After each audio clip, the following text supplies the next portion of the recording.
So what do you think the musical gets right about The Lightning Thief that the movie kind of failed at?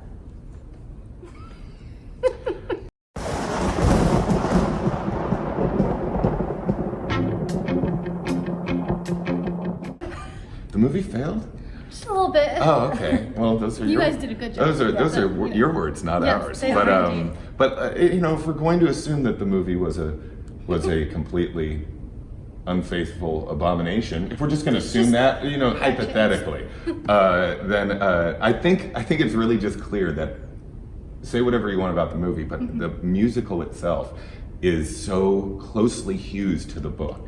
It is faithful to not only the story that is within the pages of The Lightning Thief, but the spirit of the story and the spirit of the characters. I think that's why so many Percy Jackson fans and Half-Bloods have come to really love this show so much, because it's clearly written by fans of the book. Yeah.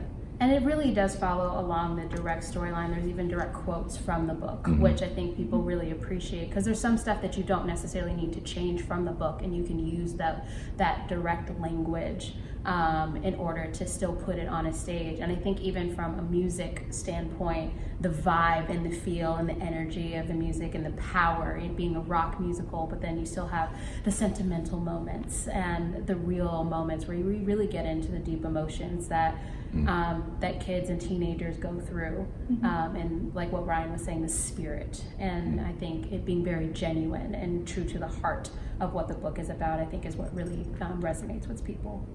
And there are little Easter eggs for people that like the, you know, like there's a moment in one of the scenes where Mr. D furiously chugs a Diet Coke, and fans will immediately recognize that moment and appreciate the fact that it's just set back there, you know, it's just a little Easter egg of yeah, that's what Mr. D digs, you know. He loves his Diet Coke. Hello, I'm Bridget Barnsley, and this is part 2 of Diving Deep in the Percy Jackson adaptations. This episode is going to be about the Lightning Thief musical, which could be an ideal adaptation. So let's get into it. We both read the first book. Nice.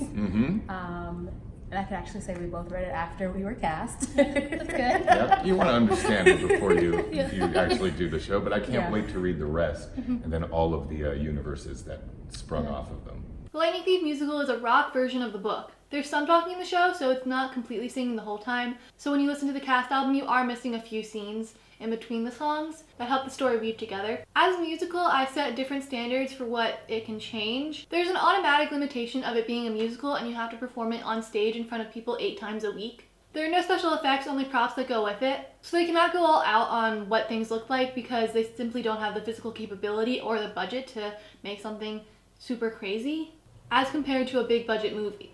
Along with this, there are just some scenes that you can't transfer no matter how hard you try, because there are the physical limitations of the stage, and it would be too difficult to show, so they get some leeway there. Also, as it is a musical, it's an ongoing experience, and the show is constantly changing. They're changing small details so that it's more relevant and accurate to the book.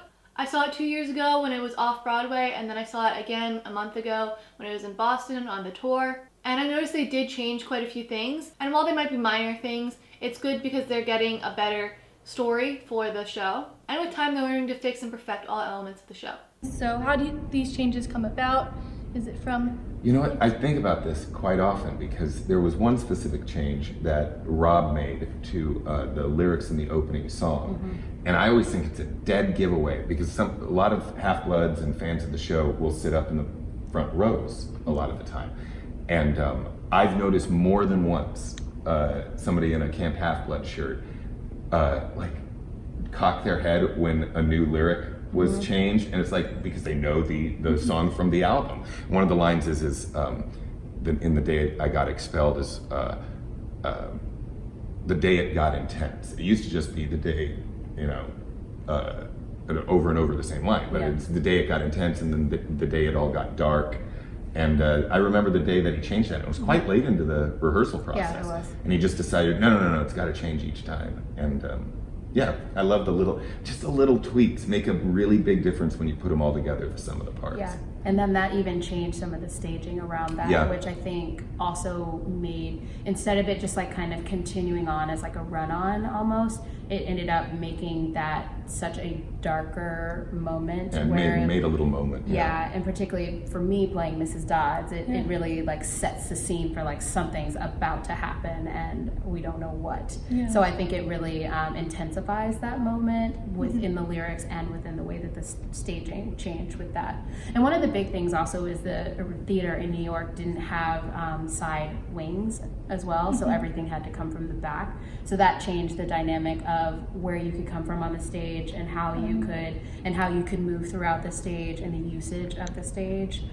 So that was like a big thing, was to which was a positive, of course. And we're like, oh, we could do all these new things because now we actually have like wings that we like. There's two sides where you can come in and out of, which makes a really big difference on a stage. So that was a big dynamic as well. There's another issue of it being a musical in that the accessibility of people to see the show is a lot lower than people who can go see a movie in a movie theater nearby them. Sadly, not everyone can go see a show because it might be too far or too expensive, so they can only listen to the cast album, but not more, whereas the movie automatically had a larger audience because it was being released worldwide. Now, with something like the character's age, I know I made fun of the movie a lot because the actors are way older than the characters are supposed to be, and this holds true in the musical version as well. But again, I feel like this should be viewed as a different standard because when you're going into a movie, you want to forget that it's not real, and you want to imagine everything in the movie as actually happening, so you want those ages to be right. On the other hand, in live theater, you go into it agreeing that you're going to pretend like everything you see is real, no matter how cheesy the props or anything like that. You suspend your disbelief for a musical, so if they told you, this grown man is actually 12, you'd go, yes, that grown man is actually 12, and not need it to be accurate. Though they never actually give an age to the characters in the show, but I like to assume they're children. It's also different having a child come film on set for a few days versus having a child perform 8 shows a week at a theater. I think the strain is obvious, so it explains why you might want to hire someone older. Personally, as a huge fan of the books, I think the Lightning Thief musical is extremely faithful in adapting the books we know and love, and really keeps the heart of the books alive in its comedic telling of the story.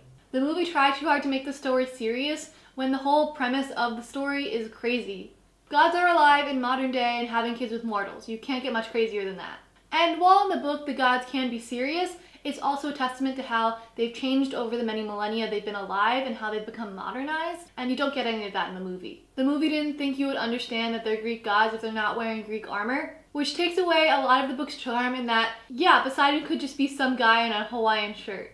And the musical keeps exactly that charm and wit in every song and reference they make. The music being rock also fits very well to the style and tone of the book because Percy is a rebel and kind of an outcast. And the style does change for songs like the Campfire song, so you can see how ridiculous it is that the kids of the Greek gods just go to summer camp. There are obviously some changes they had to make to the storyline, but I'm more lenient and forgiving towards them because it comes with transitioning such a huge story off the page, and while they did change things, they tried to keep true to the feelings of the book. It's a universal story that appeals to anyone who has ever been 13, 14, 15 years old. It's people trying to find their place in the world, trying to discover their identity, what makes them special, what they have to offer to the world, looking for something bigger than themselves. It's what we all go through when we're teenagers. And I think everyone who reads the books or sees the show totally identifies with that in their past.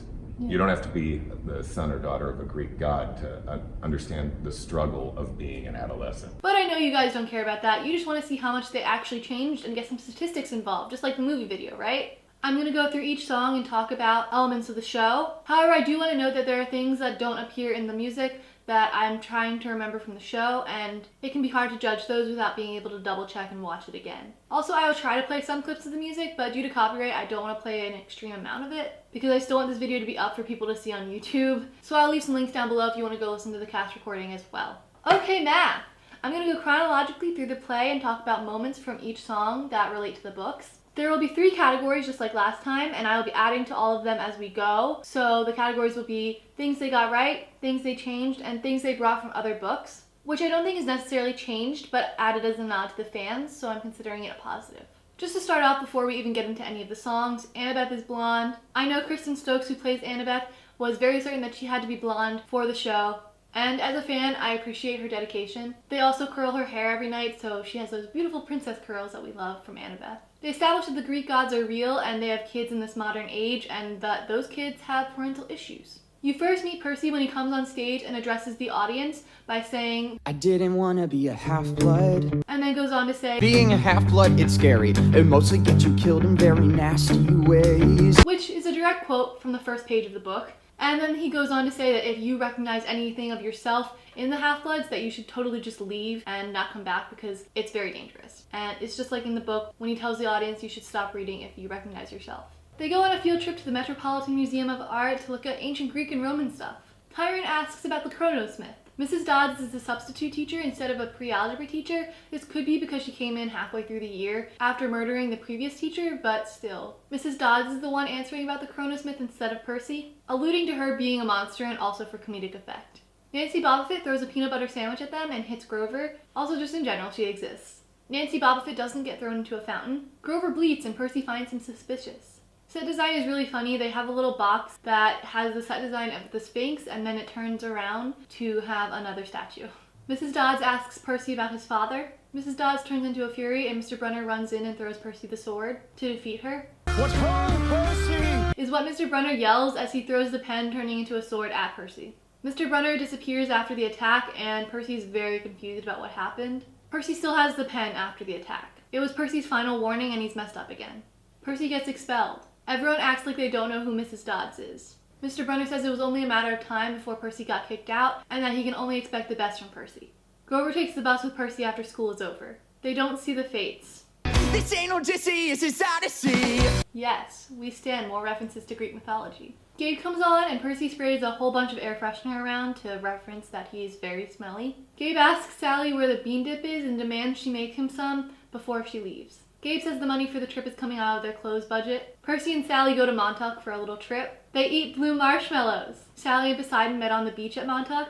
Sally knows about the camp. It's great to be strange and not normal.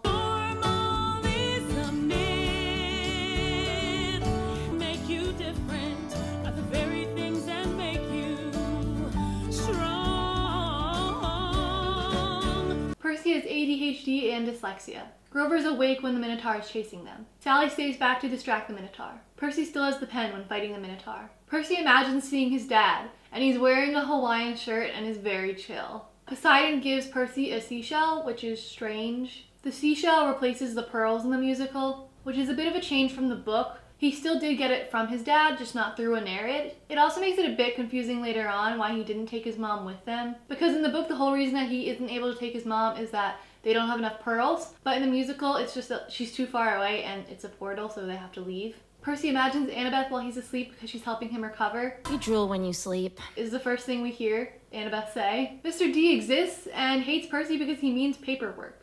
Mr. D plays Pinochle. Percy hasn't seen the orientation film. Mr. D gets Percy's name wrong constantly and doesn't care. Mr. D calls for Mr. Haferbreath or Chiron, which I found very fitting. Mr. D is cursed because he tried to get with one of Zeus's favorite wood nymphs, and now he's stuck running summer camp. Selena Beauregard is dating Charlie Beckendorf. She isn't mentioned in the first book, but it's nice to show her because we do see her in the later books. And it's also a good way to show the different aspects of camp through the different campers. Mr. D is literally the god of alcohol. Katie Gardner also isn't mentioned in the first book, but she is a character at the camp in the musical. Camp has flying lessons and archery. They named the Demeter Kids cabin, which shows that each of the main gods has a cabin at Camp Half-Blood. Another Terrible Day is the name of the song Dionysus sings about camp, and it's just so fitting for how bitter he is. Mr. D drinks Diet Coke. Mr. Brunner / Chiron rolls up in his wheelchair instead of just being there playing cards with Mr. D. Chiron steps out of his wheelchair and you can see that he has a horsetail, which is hilariously done in the musical. Percy's freaking out about all the mythological things going on around him at camp. Oh gods! Mr. D suggests they turn Percy into a dolphin just like in the book. When Chiron tells Percy that he needs to go on a quest, he says that Zeus is missing his lightning bolt, which is a real explosive and not just some prop from a Taurian musical, which really pokes fun at the idea that you have to suspend your imagination for musicals for effects like the lightning bolt. We don't know why the gods let things happen. You have to look for a sign from the gods, just like in the book. So if my dad's a god, I'd like to know which one. Percy just wanted some sort of relationship with his dad, and no one has any idea who his dad could be. Chiron says, it could be, but that's impossible. Bye, Percy. Which is funny because in the book, they're like, oh, maybe he's the child of the prophecy when he arrives. And then they're like, nah, that's probably not it. Luke comes up and says, hey, and he's from the Hermes cabin and he's there to welcome Percy. The Hermes cabin is literally the rejects cabin, so it takes everyone who hasn't been claimed. Clarice, the daughter of Ares, exists. They name a bunch of cabins. I'll put you in your place is literally such a Clarice thing to say. Athena always has a plan. Every demi has a special skill, alluding to the fact that each of them has powers based on their godly parent. There's a whole fight scene between all of them, and Clarice and Annabeth are the stars. Luke is sent to get the flag. Grover hides in a tree, but in the book I don't believe satyrs participate in capture the flag. Percy gets sent to sit in the boys' bathroom so he doesn't mess anything up. He just chills on the toilet. It's a combination of the toilet scene and the river scene from the book. It's understandable they don't want to include both because it could get a bit long, so they just want to make Clarice pulverize the newbie in this combination scene, which is exactly why she goes after him in the beginning in the book anyway. It's just that she only attacks him once in the musical. I'm giving this one credit for both right and changed because it did a good job of combining the two scenes, but it did change it. Trouble? Ha! Percy asks why she's there because he obviously doesn't have the flag, and she's there because he faced a monster on his very first day and she wants to prove that she's better than him. Percy explodes the fixtures in the bathroom and sends Clarice spinning around with the water, which they use toilet paper as a metaphor for the water. Annabeth comes out from the side of the stage, and as she does that, she takes off her Yankees cap as if she was there the whole time watching. Luke gets the flag on the top level and waves it around. Ambrosia and nectar exist to help the demigods heal. They scrape food into the fire as an offering to the gods. It's not enough that they're omnipotent and all-powerful. They need to feel appreciated. This is a good quote to show that Luke is bitter about the gods from the get-go. They do such a fun campfire song, as if it's just some normal summer camp, which it kind of is. I wait by the phone and the phone never rings. That is true for a lot of demigods. Luke met Hermes once and once was enough, alluding to the fact that he met his dad after doing his quest. Athena's sworn off guys, Annabeth's stepmom hates her, and so Annabeth ran away. All things couldn't be worse when your parents run the universe. Which is a big mood for the demigods and the issues they have with their parents. Pan isn't really Grover's dad, but he's sort of his child, and Pan hasn't been seen for thousands of years. Chiron's dad is Kronos, so he had it the worst. When it's Percy's turn to sing, he sings about his mom, because he doesn't know his dad, but then they tell him that he has to sing about his dad, and he sings about how unhappy he is that he hasn't been claimed. I don't care where our parents may be, as long as you are here with me. Because the demigod bond is what really matters and what they're all fighting for in the end. Percy gets sent up to see the Oracle. The Oracle is a very creepy mummy. The Oracle gives Percy the whole prophecy. Percy reacts as the prophecy happens. Oh great, I'll get it. Wait, betrayed by a friend? Be able to say what matters most in the end? Just like how it's told in first person in the book, so we get to see exactly what he's thinking. Percy doesn't tell the whole prophecy to Chiron and everyone because he's ashamed that it said that he would fail. Percy went to 6 schools in 6 years, which is another reason why I think that he is in 6th grade and he's supposed to be 12, because he's in 6th grade and he's been through 6 schools in the past 6 years. Just a thought. Percy just keeps getting in trouble even though he tries to be a good kid and doesn't try to do anything. Was a world-class jerk, dad was never there. The only family that really mattered, well, she vanished into the air. Camp sends Percy on his quest pretty much as soon as he gets there. So it's like nowhere wants him because he's immediately sent away. No friends, no home, no mom. Poor Percy. Percy just wants to be good enough for someone, which is a good way of showing how upset Percy really is. Percy and Luke sit by the lake and Percy tells him how afraid he is because the prophecy said that he would fail to save what matters most and that he'd be betrayed by a friend. And Luke said not to worry because prophecies don't always mean what they say they are. Luke tells Percy that if his mom is anywhere, she's in the underworld, so he decides to go get her there. Percy goes on the quest to save his mother. Grover and Annabeth assist on accompanying Percy. Grover wants to put his past behind him. They're heading down to the gates of hell, but then they clarify that it's the underworld and not hell because they're different. Grover gives Percy a Camp Half-Blood backpack, so they have a bunch of supplies for the quest. Annabeth calls Percy Seaweed Brain. Annabeth has spent 5 years at camp waiting to prove herself and wanting to impress her mom. Luke can't come, but he gives Percy the winged shoes. Look for DOA records for the underworld. Don't get eaten by monsters on your quest because they're going out into the real world for the quest. Not gods, but demi. We're going on an awesome, Dangerous and scary, thrilling, and hairy killer heroes quest. This line just fills you with the same excitement that you feel when you're reading the book and they're about to head out on their quest.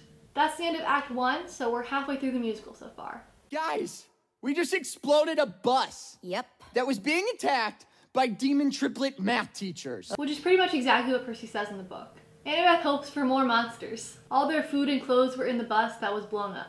Wait for another bus? What if we blow up that one too? We're lost in the woods, somewhere in New Jersey, and we're never gonna make it to LA. Which is exactly what happens in the book. They can't agree on what way to go. Monsters know where they are because they smell like a snack. A squirrel appears and Grover talks to it instead of a poodle. Percy says that's nuts, and the squirrel is offended, so then Percy has to apologize. The squirrel says they're lost in the woods and later helps them get train tickets. There are no safe places to be found in the mortal world. Who put the fate of the world in the hands of three unprepared, scared half-blooded crazy? Percy decides on what way they should go, and Medusa is there. Which, side note, Medusa is played by the same actor who plays Chiron in All the Gods, and it's hilarious. Medusa asks what they're doing alone, and Percy says they're from a circus troupe, which is the excuse he gives in the book.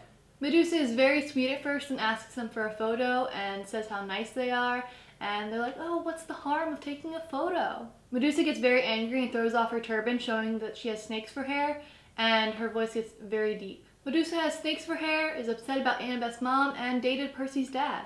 Percy chops off her head and sends it to Olympus in a box, using the Hermes Express shipping, because he's impertinent and doesn't care what the gods think. Grover comes back with train tickets from the squirrel. Annabeth's mom gave her the Yankees cap that makes her invisible. She's always been the smart girl, but smart girl only gets a girl so far. Annabeth wants to be remembered, because hubris, it really is her fatal flaw. Most girls never win if they're polite, so I tend to stand my ground. Annabeth is just such a perfect role model for a lot of women and young girls. It may not be my quest, but maybe it's mine in a way, which is very telling because Percy is the one who usually gets the quests, and yet Annabeth is really such a star in all of the roles she plays. The best thing she can do is run away, because she ran away from her family when she was little. During this whole song, Percy's just staring at her in awe because she's awesome. Bring on any challenge because she'll be able to think through any problem and find a solution. She never wants to be invisible again, and she wants people to notice her, and Percy's staring right at her. Look how far we've come, let's just keep going. People are counting on us to save the world. They get on a train. They stop at the St. Louis Gateway Arch, and a woman with a chihuahua turns out to be echidna and a chimera, and yet they continue surviving. Like an arrow from Orion, keep on straight and keep on trying. No fates are ever gonna cut our string. Which is just another great reference to all of Greek mythology. A reporter is talking about all the strange weather they're getting, like thunder and lightning and hurricane level winds, which in the book they do see a reporter talking about all the crazy weather. A guy in a tractor pulls them across, and this reminded me of Garyon and the Triple G Ranch from Battle of the Labyrinth. I'm not sure if that's intentional, but that's the way I saw the scene. Public transportation is suspended due to this storm, and they can't take a plane. If you hadn't bought all those damn snacks. It was the Hoover Dam, and I was hungry. Yeah. We love those fun references. They start to argue, and they're like, wait, why are we arguing? And then Ares comes up like, I have that effect! Because he's the god of war and asks if they've met his daughter. Ares doesn't send them on a mini quest to get his shield at Waterland, but I can understand why they wouldn't want to include that because it would break up the flow a little bit. They all pile onto Ares' motorcycle instead of him sending them in the back of a humane animal moving truck. But it's fun because we get to see Ares riding his motorcycle. Ares gives them a backpack which will eventually hold the lightning bolt. The show really exemplifies how they have to hitch rides all over the country. Ares drops them at the Lotus Hotel and Casino. Annabeth realizes they shouldn't stay there because it's the Lotus Eaters, and she remembers the myth instead of them staying there for 5 days and losing a whole bunch of their quest. They talk to someone to see what year it is to verify that the Lotus Hotel takes away all perception of time, and instead of it being some random guy, it's Bianca D'Angelo, because she says her brother and her arrived just yesterday, May 1st, 1939, which is a great reference to later on in the books when we find out that they were at the hotel for so long, and shows, as I said, how time works differently there. The Oracle can it. I'll save my mom, then save the planet. Percy gets a little bit cocky that he can change the prophecy. They get on another bus to LA. Percy has dreams about Kronos and Luke meeting in a cavern. Luke stands on top of the structure that is meant to be the bus. You can only see his back and he's in a hooded robe. There's red lighting running up the metal beams of the structure in the background, which is new from off-Broadway. So you can see his figure and you can tell that someone's talking to this voice, but you don't know who it is. Sacrifice is necessary to remake the world, which is exactly what Kronos would say. Kronos senses that Percy is listening to them. Percy wakes up screaming on the bus. Percy sits with Grover as he finds out what happened to Talia, the daughter of Zeus, and how Grover was sent to protect both of them. During the scene, Annabeth leaves the bus and goes up to the top of the structure, and you see her fighting with Talia and Luke, reenacting how they fought their way to get to the camp border and how Talia eventually died. You see Talia go back as if she's going to go and stand on her own against the monsters, and the other two, Annabeth and Luke, go behind her and then they lift their arms as if she's turning into a tree to show how she sacrificed her life to save everyone else and protect the camp. Grover thought Percy would see him as a failure because he got lost on his way to camp and took a few wrong turns, and that's why they ended up with all the monsters on their tail. Grover thinks that maybe if he had tried harder, then it could have gone a different way. Zeus was too late to save her, and that's why she got turned into a tree. There's no Procrustes the Stretcher, which is really a bummer because he's such a funny character. They head into DOA recording studios. Charon asks how they died, and they freak out and say that they all drowned in a bathtub, and Charon says it must have been a big bathtub, which is the same interaction that happens in the book. The song that they then play is Charon's demo, and the trio didn't want to hear it, but she insists they listen to it as they go down the elevator on their way to the underworld. Charon wears a sparkly dress, which is very fitting because Charon in the book wears expensive Italian suits, so it has the same level of luxury and wealth. Charon has seen plenty of people over the years thinking that they're going to save their loved one from the underworld, and it ultimately fails, which really alludes to the past Greek heroes. DOA stands for Dead on Arrival, which I honestly didn't think about when I read the book because I don't think they actually ever say what DOA means, but it makes me so happy that there's a meaning behind it, and I'm like, this makes sense. And I'm like so happy that it stands for something. There's a crazy extreme underworld song, which is great because in the books, the underworld is a record company, so it's very fitting. And it's so extreme, which makes sense because the underworld is also the realm of wealth. They make references to many famous dead musicians who make cameos throughout the song to make it funnier. If the dead complain, she turns up the stereo, which I could totally see Charon in the book doing as well, because the dead are all just complaining in the interminable waiting room, and Charon would just be like, I don't really care, I can't change your fate, you're just gonna sit here for a while. Come Sail Away makes sense because they're literally on a river. It's also a reference to the song Come Sail Away by Styx, alluding to the fact that they're on the river Styx, and like, that song is by Styx. It's a nice comparison. The Vienna Boys Choir is a bunch of sock puppets being controlled by members of the cast. DJ Cerberus is a great way to include him in the song. Once they get to the underworld, Percy is pulled away with the shoes, which he's wearing them instead of Grover, and Percy's not supposed to go in the air and use the shoes because of Zeus and how Zeus will strike him out of the sky. And he's pulled to the pit. Annabeth and Grover follow him and try and hold on to him as his shoes go flying off, and they realize it's Tartarus, which they make a funny joke about it being the fish sauce instead of Tartarus. And then Percy grabs other shoes and puts them on. They do, however, have someone being pulled into Tartarus with the shoes, and the shoes go flying off into the pit, which is good because that's accurate to the book and how the shoes eventually disappear instead of having a whole flying sequence with them. After they rescue Percy, he says how heavy the backpack is now, and they realize the lightning bolt is now in there because they've reached the underworld. Hades offers Percy's mother in exchange for the lightning bolt, just like in the book. Hades is played by the same guy who plays all the gods, and he is bitter about his brothers always being considered better than him, and he wonders why he would need more souls because the underworld is already crowded enough as it is, and there's too many souls there, so he wouldn't need to start a war to get more souls because he doesn't want more souls. Which is perfect because that's his motivation in the book as well. Percy's good intentions fail because he didn't end up saving his mother like he wanted to the whole time. What belongs to the sea can always return, which is what they say in the book when they talk about the pearls, and in this sense it's talking about the conch shell which takes over for the pearls, so they'll return to the sea above the underworld. It's a seashell! No, it's a gift from a god. So they use the seashell from Poseidon to get out of the underworld instead of the pearls. Poseidon is so chill and just is constantly like, hey man.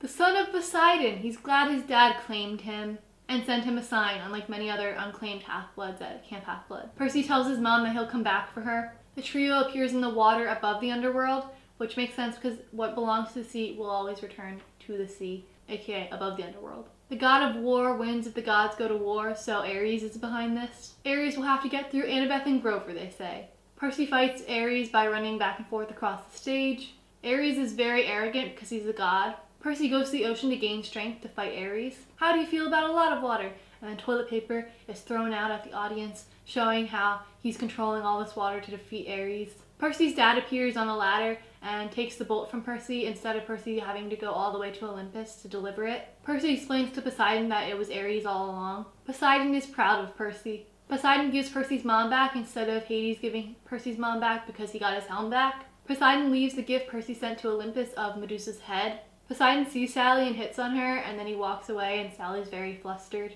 Percy grabs the box with Medusa's head and gives it to Sally and tells her to get rid of Gabe. And she almost peeks inside the box, and he freaks out and tells her it's Medusa's head, and she looks completely grossed out by that fact, and then walks off the stage. Percy's back at camp and doesn't know what to do now because nothing feels finished even though he's back from his quest. He's debating on whether he should stay at camp year-round or if he should go home to live with his mom. Mr. D says everyone needs to tell him if they're going to make him miserable year-round, and he singles out Percy and gets his name wrong again. Annabeth explains to Percy why she doesn't go home, and Percy says that sometimes family is worth the trouble, and she calls him Seaweed Brain. Percy talks to Luke and says he hasn't seen much of him since he got back from his quest. And Percy explains to Luke that he's so confused about everything and how it's not over, because he sees Luke as this parental figure that he can look up to and explain all his problems to.